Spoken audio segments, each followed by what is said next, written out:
Siamo con il sindaco di Palma di Montechiaro, oggi ci siamo voluti recare qui per fare un'intervista a Stefano Castellino, eletto nel giugno del 2017, quasi un anno dalla sua elezione.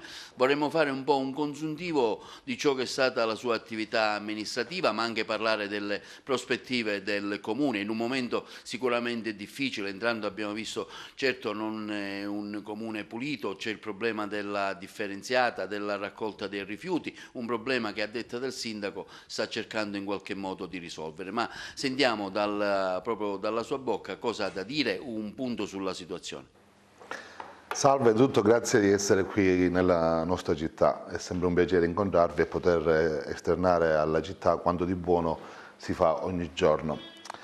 Noi, come bene dicevi tu, siamo stati eletti circa 10 mesi or sono e in questi 10 mesi di attività amministrativa abbiamo dovuto fare, come ogni buon manager che si rispetti insieme ai miei assessori, il punto della situazione, cioè capire innanzitutto che cosa avevamo trovato e in che modo poter porre argine a dei fenomeni e lenire le mille difficoltà che questa comunità, la mia comunità, vive.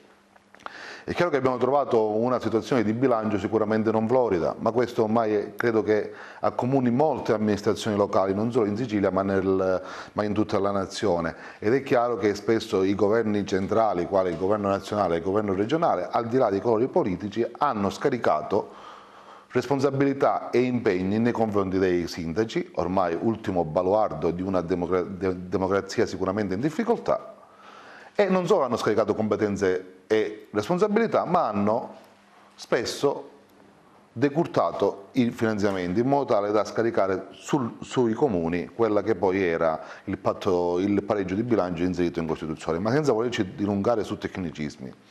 Abbiamo trovato una situazione di bilancio sicuramente non florida e io già da subito segnalai la problematica. Questo però era già previsto in campagna elettorale, anche perché sia il sottoscritto che la mia giunta che la maggioranza che mi sostiene avevamo contezza della situazione drammatica in cui versava il nostro comune. Io osavo dire in campagna elettorale che la consigliatura che si stava per aprire, se avessimo vinto, era la consigliatura più difficile dal dopoguerra a oggi, e la consideravo a mo' di sfida una consigliatura post-bellica, perché tante e tante erano le macerie. In questi 10 mesi sia io che la mia maggioranza, che i miei consiglieri, che i miei assessori, mai tu troverai un post, un articolo in cui si tenda a scaricare ad altri la responsabilità. Siamo qui, abbiamo avuto l'onore e l'onere di amministrare la città e la dobbiamo amministrare noi. Lo sapevamo prima qual era la situazione e siamo qui per lottare. E abbiamo trovato sicuramente una situazione di bilancio deficitaria. Abbiamo trovato una gara di appalto per il sistema dei rifiuti di più di 27 milioni di euro, con il processo di esternalizzazione che per la mia comunità sicuramente non era né efficiente, né efficace e né economico, e come tale lo dovevamo bloccare. E poi abbiamo trovato diversissime cose che posso racchiudere con una frase. Senza soffermarmi alla precedente amministrazione, che poi sarebbe quasi puerile fare ciò, ma proprio parlando da tutti i sindaci che mi hanno preceduto, senza non voler pormi in nessun modo in competizione, mi è chiaro ed evidente che il modo di amministrare che c'era prima, forse anche dovuto a una differente normativa, stiamo attenti, era sicuramente diverso. Oggi, se tu decidi di amministrare la città, lo devi fare notte e giorno, non hai un secondo di pausa, perché, che ti posso dire, l'ex commissariato di Palma di Montechiaro era in un immobile fantasma, lo puoi mai credere? E invece è così. Alcuni uffici comunali, dove abbiamo ancora gli uffici comunali, si scopre che da quasi 30 anni l'esproprio è da completare, e ancora se tu vai al catasto è seminativo. Sono cose che sembrano tecniche, ma ti danno la gravità della situazione, la noncuranza con la quale si è amministrato. Diverse opere negli anni precedenti, perché ormai Palma è da tanto che non vedeva un finanziamento, sono state realizzate. Di queste opere quasi nessuna è giunta mai a collaudo, anche lì qualche domanda andrebbe fatta. Quindi abbiamo trovato una situazione assai pesante, ma non ci siamo arresi, siamo subito messi al lavoro. In 10 mesi credo abbiamo stabilito il record, abbiamo presentato 15 progetti, non abbiamo mai perso un bando. A luglio presentiamo il progetto sul CCR, perché scoprirai, poco fa tu parlavi di rifiuti, che Palma non ha un centro comunale di raccolta dei rifiuti. Una città di 23.000 anime senza un centro comunale di raccolta dei rifiuti. Non voglio attaccare nessuno, però dico, è mai possibile che in 360 anni e passa di storia di questo comune non si sia neanche sentita la parvenza del pensiero, della necessità di realizzare un centro comunale di raccolta dei rifiuti? Dico, è paradossale. A luglio presentiamo la richiesta di finanziamento, a ottobre riceviamo il finanziamento, 1.140.000 euro. Abbiamo fatto le ultime integrazioni, Palma entro il 2018 avrà finalmente il centro comunale di raccolta. Quindi questo è un obiettivo raggiunto. Un obiettivo già raggiunto. Un obiettivo già raggiunto. La precedente amministrazione aveva presentato alcuni progetti sul ripristino delle scuole. Nelle prime 2 annualità erano andate fuori, non erano state finanziate. Siamo riusciti a recuperarne già uno, che è il finanziamento sull'Arena delle Rose, e ci stiamo adoperando per recuperare il secondo. E anche lì, senza nessuna credine, nonostante poi qualcuno poi non l'abbia colto, forse anche per manifesti limiti intellettivi, anche lì noi abbiamo ringraziato chi aveva presentato il progetto, perché l'obiettivo comune è Palma di Montechiaro. E lo ringrazieremo se riusciamo a salvare anche il secondo, di aver presentato anche il secondo. Abbiamo presentato sulla misura dedicata... Scusi, il primo quale scuola interessa? L'Arena delle Rose per 670.000 euro, già finanziato, decreto 1007 del gennaio 2018. Il secondo? Il secondo è, invece interessa la Pirandello, che è un'altra scuola, però quella ancora il decreto non c'è e quindi siamo anche lì un nuovo modo di affrontare le problematiche con la città che magari non ti premia nell'immediato, ma sono convinto che ci premierà alla fine dell'attività. Molti colleghi che mi hanno preceduto, ma anche molti colleghi sindaci, quando presentano un progetto hanno l'abitudine di chiamare l'amico Arturo e dire abbiamo presentato questo progetto. Questa cosa funzionava anni fa, ora non funziona più perché il popolo, i cittadini sono disillusi. Quindi se tu dici ho presentato un progetto, il cittadino è convinto che domani parte il cantiere. Invece non è così perché la burocrazia ha dei tempi diversi. Allora cosa facciamo noi? Noi il progetto lo presentiamo e un bando non lo perdiamo. Noi informiamo compiutamente la città nel momento in cui il finanziamento arriva, nel momento in cui c'è concretezza del finanziamento. E devo dirti che siamo contenti per come sta andando e siamo convinti che grazie anche al nuovo governatore, il presidente Musumeci, questa città avrà l'attenzione che merita, visto che era da anni che non riusciva ad avere un finanziamento. Sui servizi sociali abbiamo ridato il servizio ai bambini disabili all'inizio dell'anno scolastico. Tu mi dirai, Stefano, ma qual è la sorpresa che mi stai dicendo? Peccato che era da almeno 7 anni che a Palma il servizio per i bambini disabili non partisse. Non c'era. No, ma quando meno c'era, però non partiva con l'inizio dell'anno scolastico, ma con un differimento notevole. E andiamo anche oltre. Non abbiamo voluto utilizzare le famose graduatorie comunali per identificare il personale da utilizzare per questi bambini, ma come dice la normativa abbiamo detto ai genitori e alle famiglie di individuare loro qual era la persona alla quale affidare il bene più prezioso che era il figlio, in questo caso addirittura un bambino speciale. E quindi abbiamo ripristinato le cooperative in questo senso, con l'accreditamento, come si faceva in provincia e tu ti ricorderai della mia precedente esperienza. E poi abbiamo recuperato il finanziamento, anche quello presentato dalla precedente amministrazione, ma che è andato quasi perduto, sul pulmino per i bambini disabili. Abbiamo caricato sul distretto sociosanitario ulteriori costi che dovevano andare lì. Abbiamo aperto e stiamo in contestazione per più di 1,5 milioni di euro con l'ASP, perché l'ASP ha fatto caricare negli ultimi 10 anni, nessuno se ne era accorto, un servizio che era al 50% lo pagava questo comune, come se fossimo il comune più ricco d'Italia, quando invece andava diviso con l'ASP. E abbiamo messo l'avvocato per avere quello che quindi ci spetta. Che spesa costava?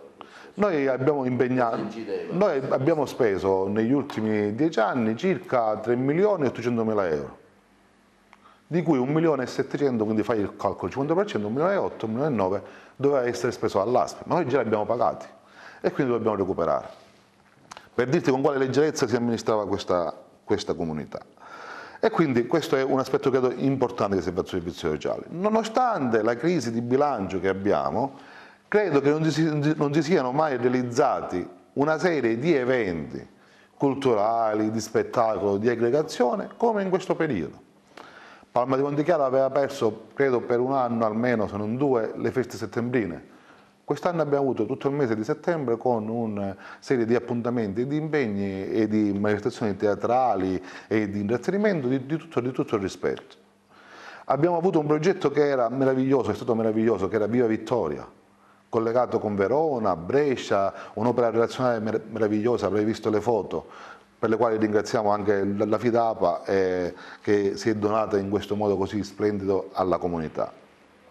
E quindi tanto si è fatto, si è messo ordine nella macchina amministrativa. Il comune di Palma non conosceva una riforma della macchina amministrativa, credo, da diversi lustri. E siamo riusciti a dividere per esempio l'ufficio tecnico, quello che era considerato intoccabile. Cioè noi avevamo una persona nominata di volta in volta, perché se me lo consentiranno io farò il concorso se il bilancio me lo consente, perché utilizzare il dirigente a mo' di assessore in questo modo, con la possibilità di rimuovere in continuazione, non mi appartiene, non appartiene alla mia giunta neanche alla mia maggioranza.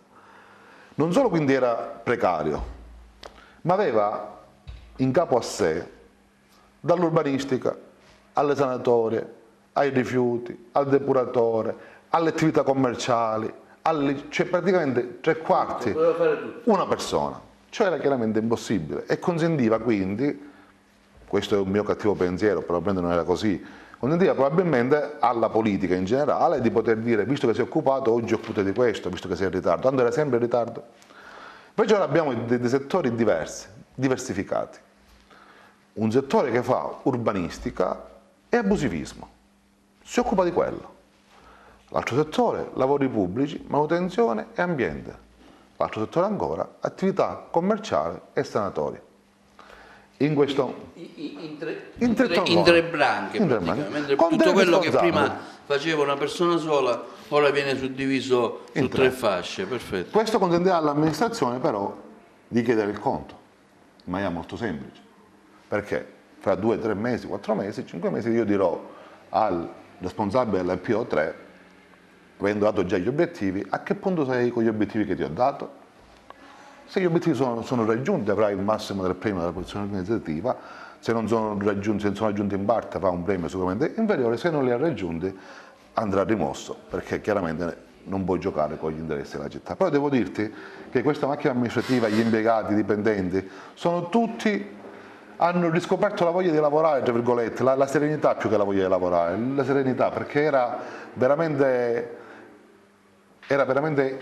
importante recuperare quella serenità. Quindi diciamo c'è stato un miglioramento in questo senso, sì, no? Sì, sì. Un miglioramento tangibile, insomma, visibile nella sua amministrazione. Avevo trovato gli impiegati comunali distrutti nell'animo. Venivano a lavorare tristi ed era strano perché essere un pubblico impiegato in un momento di crisi così forte dovrebbe essere una gioia, un privilegio quasi. In realtà loro lo vedevano in maniera triste perché si era creato un ambiente non idoneo, ostico. E quindi invece ora si riesce a lavorare. Sicuramente ne dimenticherò tanti altri, però sui rifiuti ci voglio ritornare. Ti dicevo, abbiamo annullato l'11 gennaio 2018 la gara indetta dalla precedente amministrazione. Allora, venendo qui ho parlato con qualcuno. Sì. E allora, mi diceva che forse, questa faccio anche la mia parte critica, Chiaro. perché chiaramente forse dico, è stata annullata più sui contenuti del bando o più perché è stata una scelta politica? Ecco. In questo molti mi dicono più una scelta politica che sui contenuti del bando. Ecco, giusto per chiarire a chi ci sta vedendo in questo momento perché si è arrivati a questa decisione, che solitamente insomma, è una decisione un po' forte. Io amo dire che probabilmente avrei bisogno della scorta, diciamo, però non è una cosa che mi piace. Allora, non è una ragione squisitamente politica, ma è una ragione tecnica. Ho parlato di questa cosa con il direttore Cogina, l'ingegnere Cogina, al quale ho rappresentato che il costo... Attualmente è direttore del servizio alla regione siciliana, da poco nominato. che lo ricordo ai tempi quando era alla protezione civile, con l'amico mio Michele Cimino. E che cosa succede? Per esempio quella gara prevedeva un costo pro capite al cittadino di 200 euro, che è fuori da ogni logica, da ogni direttiva, da ogni linea guida, un costo enorme, al quale andava sommato poi pure il costo di conferimento in discarica. Io ho osteggiato questa gara già quando ero coordinatore dell'opposizione o di una parte di essa, della vecchia amministrazione, ma non per una ragione politica, ma ripeto tecnica, perché era costosa, era inefficace ed era inefficiente. Abbiamo degli esempi meravigliosi. L'amico mio Carmelo D'Angelo, al quale auguro di essere rieletto ora a giugno, il 10 giugno 2018, ha realizzato a Ravanusa la RAR. Con ottimi risultati. Con risultati meravigliosi. Con ottimi risultati. Società in house, servizio efficiente, costo abbattuto. L'amico Carmelo Pace, che ormai guiderà la sua seconda esperienza, nonostante le difficoltà iniziali di un muro di gomma che anche Palma sta vivendo, oggi ha una società in house e funziona tutto bene. C'è uno studio che per questi comuni piccoli identifica la gestione in house come la gestione migliore. Vi faccio capire che anche lei è indirizzato verso questa scelta, no? E vi faccio un esempio. L'ICATA aumenta il costo del servizio più del 100%. Qualche altro comune intorno al 102%. Noi abbiamo deliberato nel mese di marzo, e ancora non siamo con Palma Ambiente, una riduzione della tariffa del 7,29%. Ciò nonostante la tariffa sconti una sentenza dei comuni, che a favore dei comuni di Licata e di Canicattì su un errato calcolo della tariffa negli anni precedenti, che incide per circa 600.000 euro l'anno. Senza quella sentenza avremmo ridotto già da subito del 15% la tariffa. Quindi non è una voglia matta del sindaco Castellino o della giunta, ma è a voler voluto salvare Palma da un cappio al collo che per 7 anni ci avrebbe portato alla morte. Da un ulteriore costo, insomma, e vi dico di più, chi in maniera pretestuosa dice che con questo personale il servizio in house non si può fare, deve vergognarsi per 2 ragioni, e lo dico senza timore di essere smentito. La prima ragione è perché vuol dire che o sconosce la legge o non è onesto intellettualmente. Il personale per legge, per contratto di lavoro, transiterà o in una società in house o in una società esterna, perché sono questi i lavoratori di questo cantiere. Se poi andiamo nel merito, questi lavoratori lavorano notte e giorno senza fermarsi mai, anche in condizioni non ottimali, anche senza mezzi. Il problema del cantiere, ti posso garantire e posso garantire ai miei concittadini, non sono sicuramente i lavoratori, gente che la notte si alza e non si ferma mai e che ha voglia di lavorare, nonostante le condizioni in cui versi il cantiere, grazie a Dedalo che ormai è in liquidazione, credo da quando io ero in provincia, una liquidazione credo più lunga della storia, non abbia più le condizioni per rispettare il servizio. Noi abbiamo fatto un nuovo piano di intervento. Chi ci ha preceduto lo ha pagato una società esterna circa 40.000 euro. Noi l'abbiamo fatto fare agli uffici, ci è costato 0. Devo ringraziare per questo la supervisione dell'assessore Saccomando e dell'assessore Fiaccarbrino nello specifico, ma tutta la giunta, perché quando 2 assessori si dedicano a questo, gli altri 2 devono sostituire gli altri.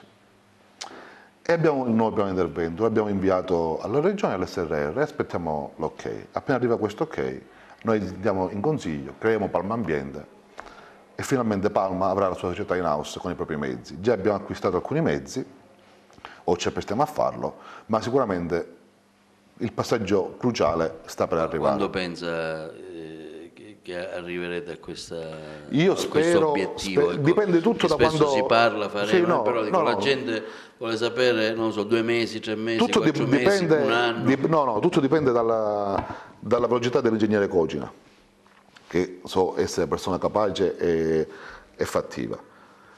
Se lui emetterà, diciamo, l'approvazione entro i famosi 60 giorni, Chiaramente noi o in piena estate o subito dopo l'estate avremo Palma Ambiente operativa. Partirete anche con la differenziata? Sì, la differenziata è già in essere, anche se non si nota. Perché veramente entrando non si nota. No, infatti non si nota perché è limitata solamente agli esercizi commerciali, per ragioni ovvie. Perché non avendo ancora noi i mezzi giusti, essendo in piena emergenza, avendo io fatto per 3 volte l'ordinanza per la salute pubblica, cosa che non è normale, ma vista l'inefficienza degli altri settori, tu considera che pure il viceprefetto mi ha detto: sindaco, io non ho più come aiutarla, e quindi ho dovuto utilizzare io i poteri del sindaco per poter lenire questa situazione. Gli esercizi commerciali sono già attivati, cartone, plastica e vetro, avendo recuperato i mezzi.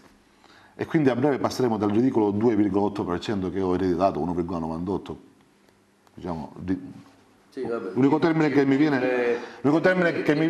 che è irrisorio.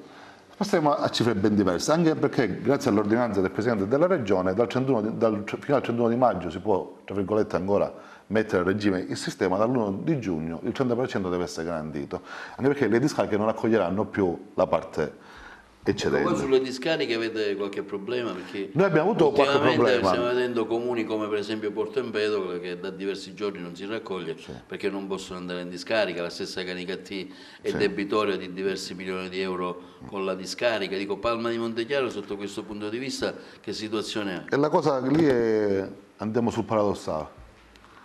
Palma è in regola con i pagamenti con la discarica di Securana e con Catanzaro. Che cosa accade però? Che siccome anche chi non è in regola giustamente deve alla fine raccogliere, no? Siamo tutti in fila. E se poi arriviamo in fila non è che c'è la priorità, tu sei in regola di pagamento e passi, tu sei indietro e aspetti. Siamo messi in fila là. Quindi noi abbiamo poi la stessa deficienza nello scarico dovuta al fatto che siamo messi in fila. Se io questa notte, mentre sono a parlare con te e con i miei concittadini, sono in ansia, che aspetto il messaggino dell'SRR che mi dica abbiamo scaricato, perché se questo non avviene, io questa notte ho di nuovo il problema, altro che differenziata. Anche lì, se ogni... Quindi il camion attende o ritorna a Palma e poi ci va di nuovo? Attende il turno. Attende il turno. Quindi chiaramente questo con costi notevoli. Aumentare, certo, le costi. Certo. Era giusto così per capire, certo, un po', certo, che magari la gente non capisce, no, queste dinamiche. Attenderà. Poi per esempio succede, cosa che è accaduta 2 giorni fa, che qualche mio concittadino in maniera inavvertita, forse anche sconfortato da quello che vede alla televisione, che in tutti i comuni non si raccoglie e quant'altro, magari sta per accudire un paziente terminale, poverino, che sta male e dimentica di mettere a parte il pannolone, me lo butta nel cassonetto, dipende che cure fa il mio povero concittadino, arriva da Catanzaro, rifiuti radioattivi e perdiamo l'autocompattatore per 48 ore. I miei concittadini queste cose non è che le possono sapere. C'è questo rischio pure. No, è successo già 2 volte. E in questi casi cosa fare? Rimane fermo il compattatore, quindi noi abbiamo una riduzione ulteriore dei mezzi e quindi poi c'è l'accumulo dei rifiuti. Palma produce circa 270 quintali di rifiuti al giorno, appena ci fermiamo un giorno siamo a 540 quintali ed è terribile poi dover recuperare il tempo perso, certo. È importante dire che non solo questo piano di intervento l'abbiamo fatto noi a costo zero, ma di fatti a breve finalmente Palma potrà avere un servizio efficiente a un costo inferiore ed è la cosa più importante. Per non parlare di diversi incontri che abbiamo avuto per la realizzazione di diverse tipologie di impianti ormai ultramoderni che consentirebbero anche l'abbattimento dell'umido o il trattamento particolare di alcuni rifiuti. Poco fa ti parlavo di attività culturale, quindi un ringraziamento va dato, così chiudiamo. Volevo farti, sì, un inciso prima di elencare delle cose che sono importanti. Lo facciamo dopo. Ecco, parlavi di regione siciliana. Ecco, cosa ci aspetta da questa nuova regione, da questa nuova amministrazione Musumeci? Quali sono, anche i progetti? Cosa pensate che effettivamente può essere un beneficio tra l'amministrazione per la città e questo governo Musumeci? Allora io mi fregio e mi onoro di essere amico del presidente Musumeci, ma non da ora, perché ora sono tanti amici di Musumeci. Quando Nello Musumeci era Nello Musumeci, non il presidente della regione. E ne conosco l'onestà, la persona integerrima, l'impegno e l'amore che lui ha per questa terra. E quindi sono veramente convinto che grazie a Nello Musumeci, come ama dire lui, ricordando Paolo Borsellino, questa terra diventerà bellissima. Io ci credo, però sono in ansia. Sono preoccupato perché il Parlamento più antico d'Europa ha dimenticato di essere il Parlamento più antico d'Europa. E non me ne vogliono gli onorevoli, gli illustri onorevoli che siedono a Strada d'Ercole, molti dei quali persone splendide che lavorano anche loro per il territorio, ma lo spettacolo che stiamo dando a livello nazionale e quello che arriva ai comuni è uno spettacolo indecente. Mettere in difficoltà un governo in continuazione, con assenze pilotate e quant'altro, è veramente un'immagine pessima che diamo della politica. La Sicilia questo lusso non se lo può permettere, perché ha la necessità di rialzarsi in piedi, e può rialzarsi in piedi solo se la Regione, spero a breve, rinascano gli enti intermedi, le province, enti essenziali per lo sviluppo del territorio, e i comuni, in sinergia si lavori per l'interesse del territorio. È chiaro, la politica ha delle dinamiche, non dobbiamo essere, come si dice, dei falsi moralisti, è chiaro, c'è... Succedeva anche quando lei era consigliere provinciale, è chiaro. Però sono l'importante le è che dinamiche degli equilibri, lo stiamo vedendo a Roma, quello che sta succedendo, quello che c'è a Roma è anche lì uno spettacolo indecoroso. Però ci sono dei provvedimenti che non possono essere messi sotto scacco per ragioni politiche. È chiaro, l'assenza pilotata ci sta, le dinamiche interne di partito, facciamo politica, sono gli strumenti necessari per fare emergere un malessere. Però oggi la Sicilia ha bisogno di avere per esempio una finanziaria, perché in questo momento abbiamo la regione che si è autoprolungato l'esercizio provvisorio e i comuni che siamo in gestione provvisoria, perché non abbiamo certezza del trasferimento regionale. Ecco, in questi sensi come si chiude un bilancio? Perfetto, noi abbiamo il consuntivo che lei non ha una contezza di cosa, infatti, difficoltà dico Palma perché ce l'hanno anche tutti i comuni sono così. Che tipo di spinta fate anche verso e lì qual è il ragionamento? senso... Noi chiediamo alle regioni che si sbrighi, e quando pare fino a poco fa ho letto di alcune norme essenziali importantissime, tra i quali quella finalmente della stabilizzazione dei precari, che ora ci ritorniamo. Però io il bilancio lo andrò a chiudere, credo nel più breve tempo possibile, visto che mi hanno comunicato ieri il dato del consuntivo e siamo in pareggio, ed è già un successo enorme. Questa è una buona notizia. Questa è una buona notizia. La notizia che il comune di Palma è in nel 2007 è in pareggio, a parte i 2 milioni e 2 di disavanzo tecnico che già la precedente amministrazione aveva dilazionato in 40 anni, siamo in pareggio. Quello che è fondamentale è arrivare subito all'approvazione del bilancio, in modo tale che poi, se la regione manterrà lo stesso stanziamento, bene, se lo aumenta, cosa difficile, che ben venga, se lo dovesse decurtare in base di assestamento andiamo a intervenire. Ma prevedete che ci può essere una decurtazione? Io spero e auspico di no, perché qualche sentore in questo senso? Anzi, io ho sentito il Presidente Musumeci che auspica, insieme all'assessore Armao, di dare ancora più forza ai comuni, non continuare nel solco dei tagli continui, anche perché se continuano a tagliare i trasferimenti, facciamo prima tutti e 390 sindaci siciliani a portare la fascia o a Roma o a Palermo e ci togliamo il pensiero. Certo. Perché non si può pensare di amministrare una comunità e continuare a fare tagli in continuazione, perché sennò non manca poi la forza economica per realizzare quelle piccole e importanti cose.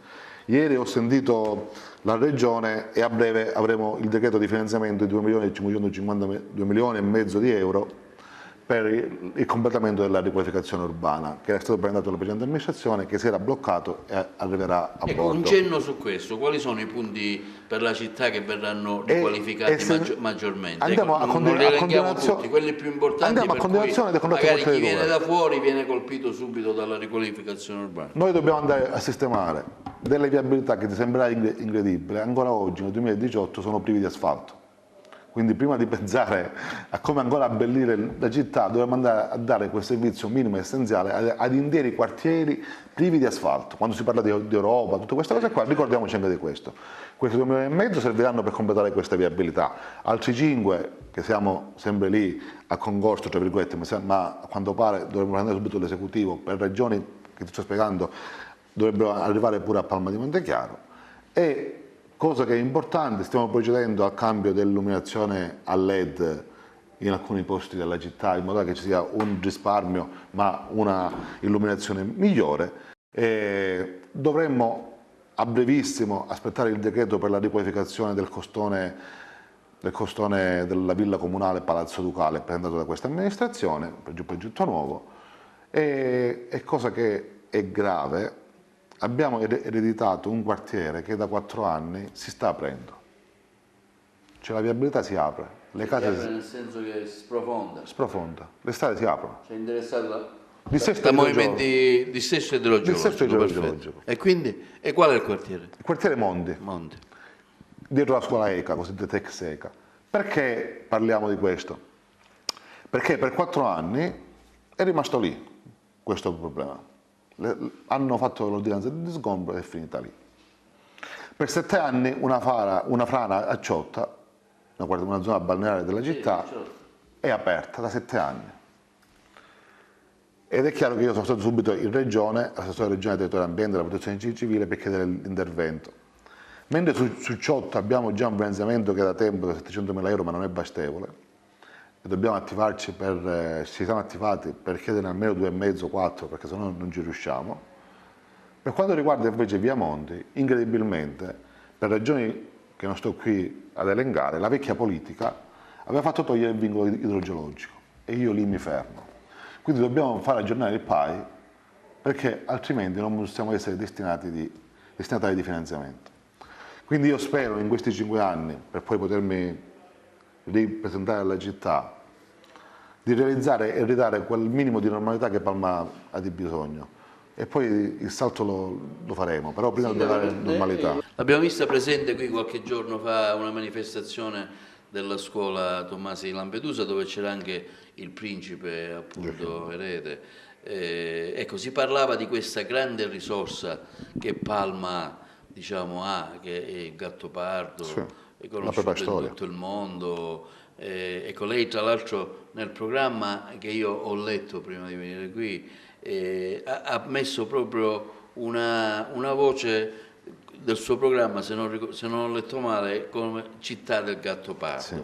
Ecco, parliamo di questi aspetti positivi. Abbiamo parlato dell'amministrazione, di quello che è stato fatto, Sì. dell'ecologia. Ecco, però il turismo, il futuro, i beni culturali, questo, diciamo, com'è che Palma può in questo senso prendersi il merito di un'immagine positiva dovuta anche in questo? Ecco, e che tipi di ritorni può avere anche l'amministrazione verso il comune? Palma ha una storia meravigliosa, poco conosciuta ma meravigliosa. Ieri, ospitando 2 bambini che mi chiedevano della storia di mio zio Giulio, che tu ricorderai, ho spiegato loro le bandiere e ho chiesto, per esempio, che cosa fosse quella bandiera, quella della Sicilia, quella gialla e arancione. Spiegai che è quella della regione siciliana, non regione Sicilia, regione siciliana, e ho fatto vedere il simboletto. Ho detto: che cos'è questo simbolo?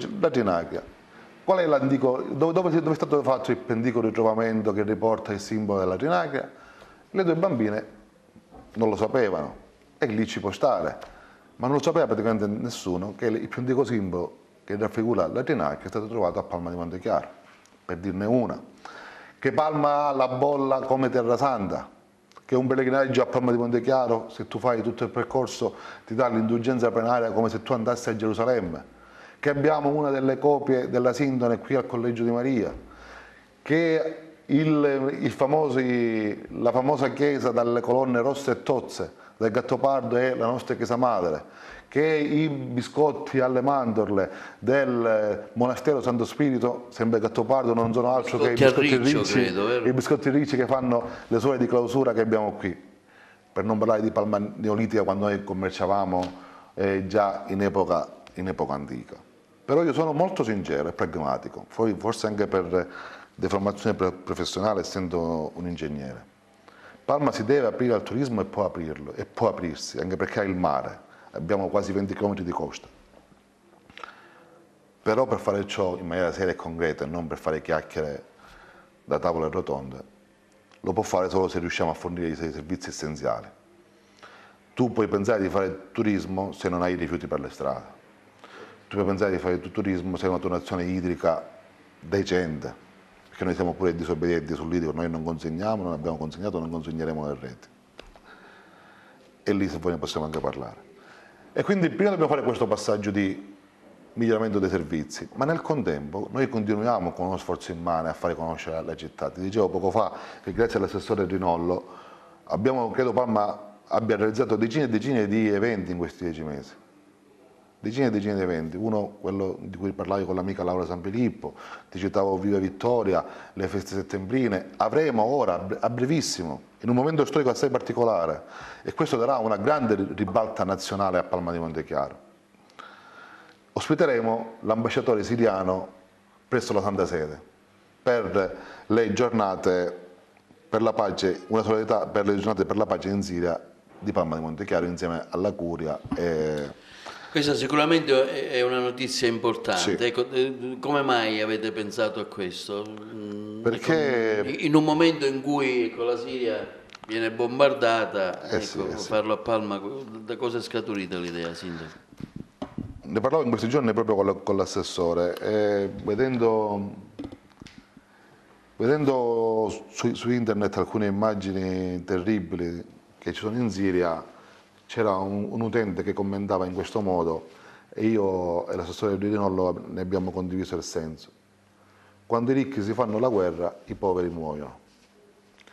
Ed è lì poi, perché al di là della bontà delle posizioni di Trump, Putin e quant'altro, che poi sappiamo come è andata a finire in Libia, come è andata a finire in Tunisia, in Marocco, la realtà è che quei popoli non sono più lasciati liberi di autodeterminarsi.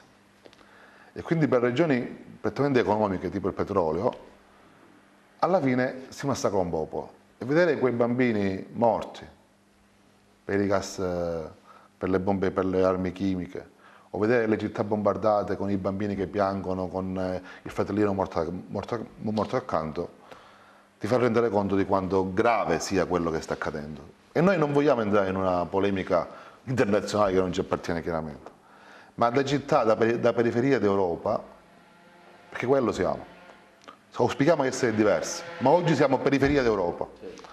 Da periferia d'Europa ci uniamo alla periferia del mondo e insieme cerchiamo di dare una mano a quei bambini. Infatti non ci sarà una raccolta fondi di natura economica, ma verranno raccolti medicinali da mandare in Siria per aiutare questi bambini.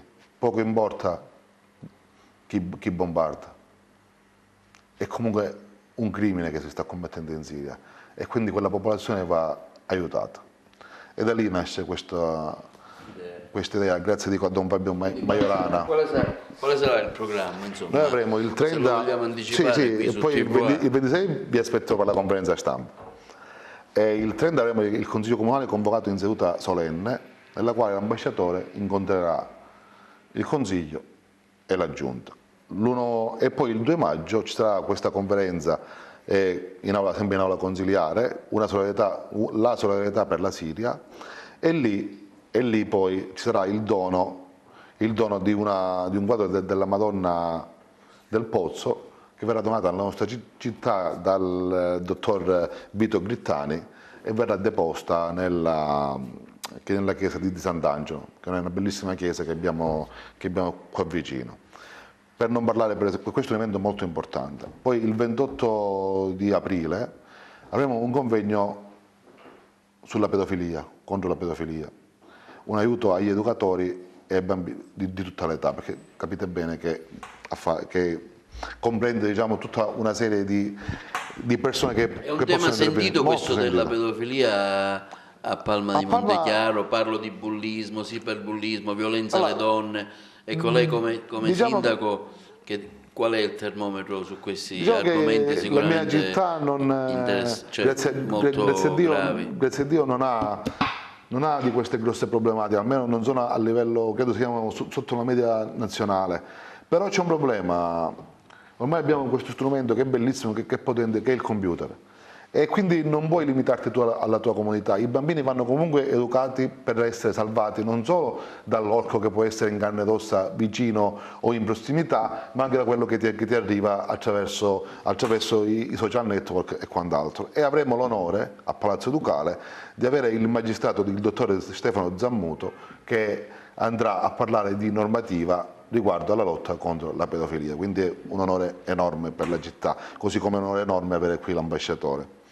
Poi avremo l'1 maggio, credo che non si sia mai fatto, però quando meno a memoria mia, ho 39 anni, per lavoratori avremo finalmente una serata in cui ci saranno prima le scuole di danza che si esibiranno e poi per i più giovani, io non sono un amante del genere, però uno che amministra per la comunità, non per se stesso, mi dicono si chiami DJ, Dove avverrà DJ Rotation. l'evento? A Dove si svolge? Piazza Matteotti, e devo ringraziare l'associazione che me lo ha proposto, che insieme al comune la sta organizzando e a tutti i commercianti che stanno contribuendo economicamente per realizzare tale evento.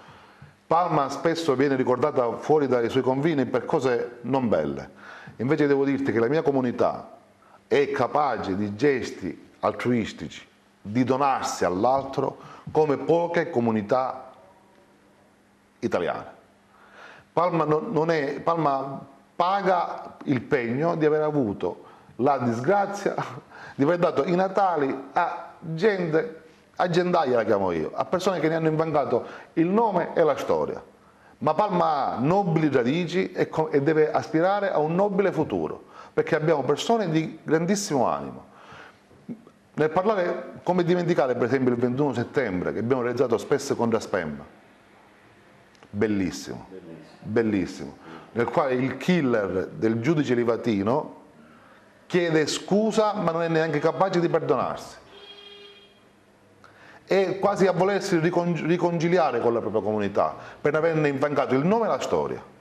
E aver avuto qui il dottor Consolo, per non parlare dell'onorevole Elia e di Elisetta Zambutti e quant'altro, è stato per noi un altro momento in cui Palma cerca di elevarsi per come merita. Purtroppo poi fa notizia probabilmente il rinvio-giudizio del sindaco per l'abusivismo, ma quello è un altro aspetto. Lei mi ha preceduto, ecco, all'inizio della sua, del suo mi perdoni, la richiesta di rinvio, perché dobbiamo essere pessimisti. C'è stata la richiesta di rinvio. Questa non siamo così azione. pessimisti. La vogliamo spiegare anche per cercare di capire cosa è successo, dipendente dall'azione giudiziaria, da come andrà a finire. La massima fiducia, la massima fiducia nella magistratura e nelle opere amministratorie che portano avanti, perché poi in queste terre, in questa periferia d'Europa, fare il magistrato così come fare il sindaco credo che siano delle missioni più che dei lavori.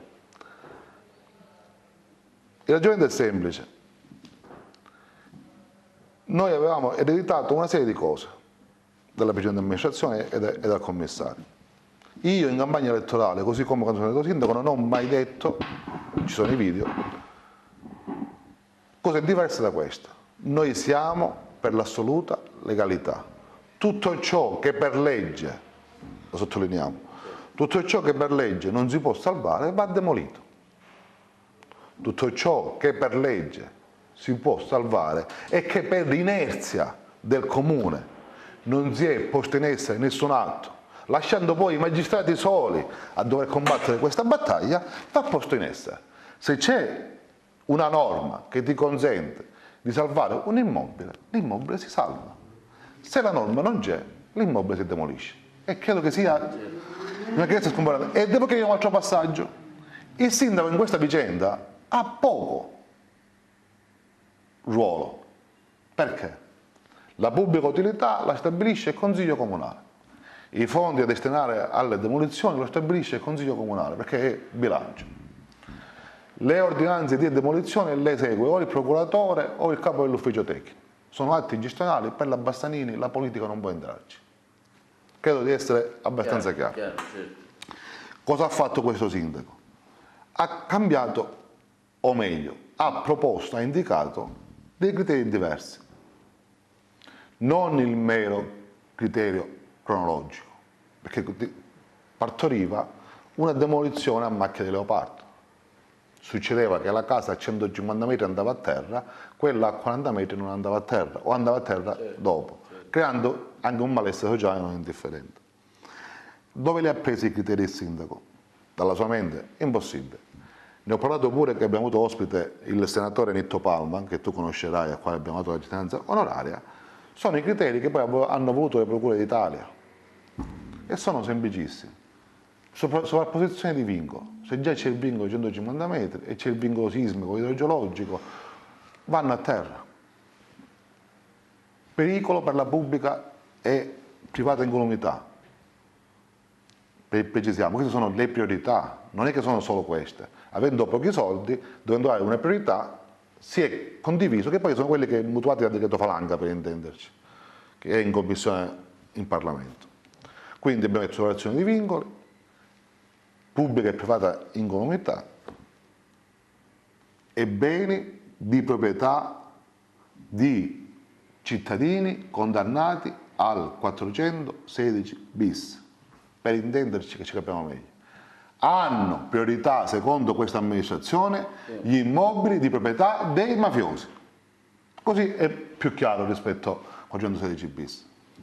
E in queste categorie si dà un'ulteriore priorità agli immobili in corso di definizione. Il sindaco lì si può fermare e lì si ferma. Il resto non è competenza del sindaco. Era giusto. E vi dico una cosa prego. che è importante, perché ce la dobbiamo dire. Palma non ha 50 immobili abusivi, che come tali potevano essere ridotti a mero fatto amministrativo tecnico. Non ne ha 100, non ne ha 200, ne ha 900 già acquisiti dal patrimonio comunale e altri 1.200-1.300 acquisiti di facto, ma che negli anni chi mi ha preceduto si è dimenticato di acquisirle.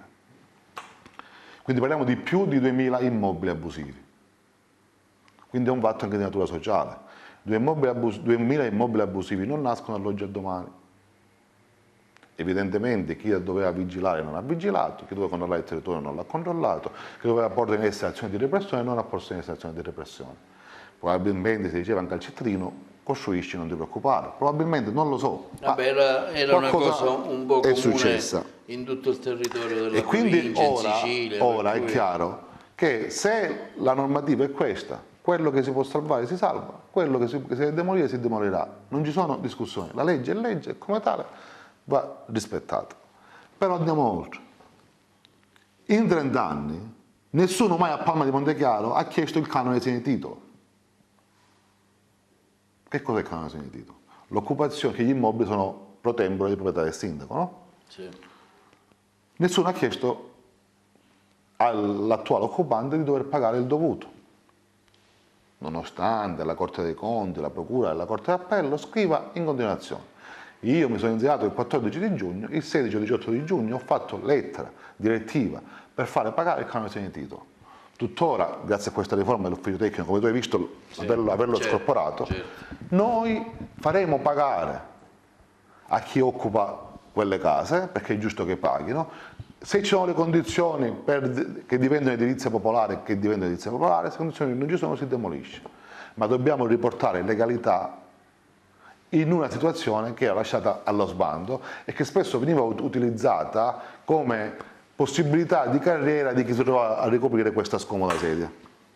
Bene, Sindaco, abbiamo snocciolato tantissimi punti, siamo andati anche oltre il tempo previsto, però dico, ecco, ci avviciniamo alla stagione estiva, voi avete il fiore all'occhiello Marina di Palma, una città sicuramente di grande attrattiva turistica anche per il mare, ecco, in prospettiva anche per dare una comunicazione a chi ci segue. Cosa avete in mente e come pensate di valorizzarlo maggiormente?